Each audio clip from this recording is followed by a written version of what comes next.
Assalamualaikum warahmatullahi wabarakatuh. Sebelumnya, terima kasih kepada Ibu Indah yang telah memberikan saya kesempatan untuk mempresentasikan hasil wawancara saya.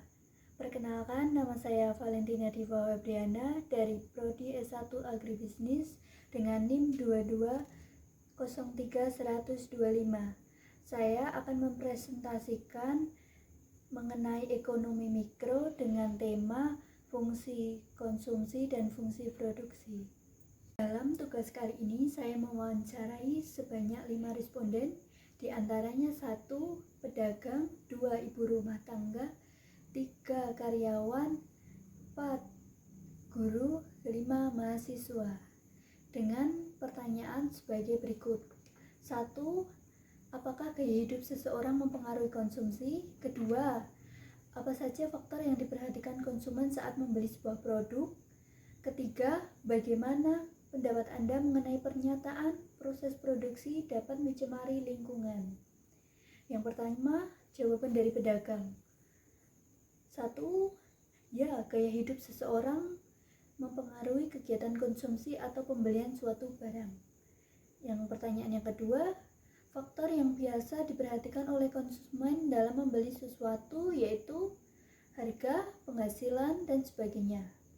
Untuk pertanyaan yang nomor 3, menurut pedagang, proses produksi bisa mencemari lingkungan apabila sisa hasil produksinya tidak dikelola dengan baik.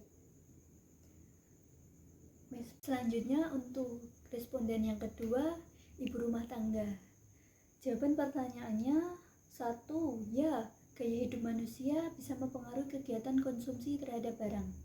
Ibu rumah tangga merupakan salah satu orang yang merupakan konsumen terbesar melakukan perilaku konsumtif karena sebagai pengelola keuangan dalam rumah tangga.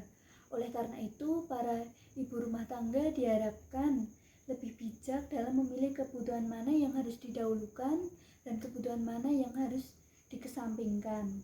Untuk pertanyaan yang kedua, pada biasanya faktor yang diperhatikan para ibu rumah tangga dalam membeli suatu barang antara lain harga barang tersebut, selera terhadap barang tersebut, dan kualitas barang tersebut.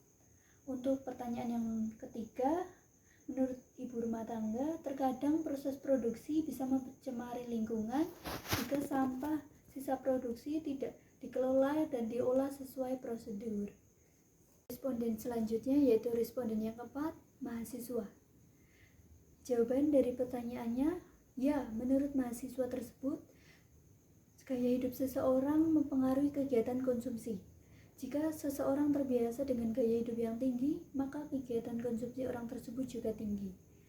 Untuk pertanyaan yang kedua, faktor-faktor yang diperhatikan para mahasiswa ketika akan membeli suatu produk antara lain harga dari produk tersebut, kedua, gaya hidupnya, ketiga, selera.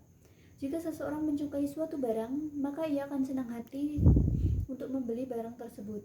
Apabila tidak menyukainya, maka mustahil ia akan bersedia membeli barang tersebut. Keempat, mode. Jika para remaja tidak mengikuti mode yang terbaru, ia akan merasa ketinggalan zaman. Sementara itu, untuk mengikuti mode memerlukan pengeluaran konsumsi yang cukup besar. Yang terakhir, iklan, karena iklan sangat berpengaruh terhadap minat konsumsi seseorang.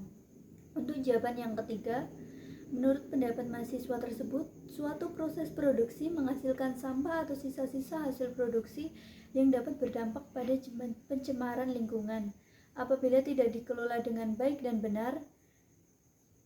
Namun, jika dikelola dengan baik dan benar, maka tidak akan mencemari lingkungan dan bisa menjadi manfaat atau memiliki nilai tambah. Responden yang terakhir yaitu guru.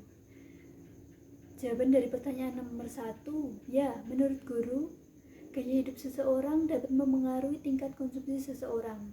Namun, gaya hidup konsumtif tidak hanya terjadi pada orang-orang yang memiliki tingkat pendapatan yang tinggi, tetapi juga pada orang yang berpendapatan rendah. Menurut mereka, gaya hidup menunjukkan personal branding yang lebih berkelas karena memiliki kemampuan dalam memberi barang ekonomi. Jawaban pertanyaan kedua, faktor-faktor yang diperhatikan konsumen ketika akan membeli suatu produk yaitu harga, selera, kualitasnya, pendapatan atau penghasilannya. Jawaban yang ketiga, menurut beliau sebagai guru, proses produksi bisa mencemari lingkungan jika tidak diolah dengan baik sisa-sisa hasil produksinya. Sebaliknya, jika diolah dengan baik, maka tidak akan mencemari lingkungan. Namun, di lingkungan sekitar tempat tinggal beliau masih banyak limbah-limbah atau sisa-sisa hasil produksi yang tidak dikelola dengan baik dan benar. Presentasi dari saya. Apabila ada salah kata dan perbuatan, saya mohon maaf. Terima kasih. Wassalamualaikum warahmatullahi wabarakatuh.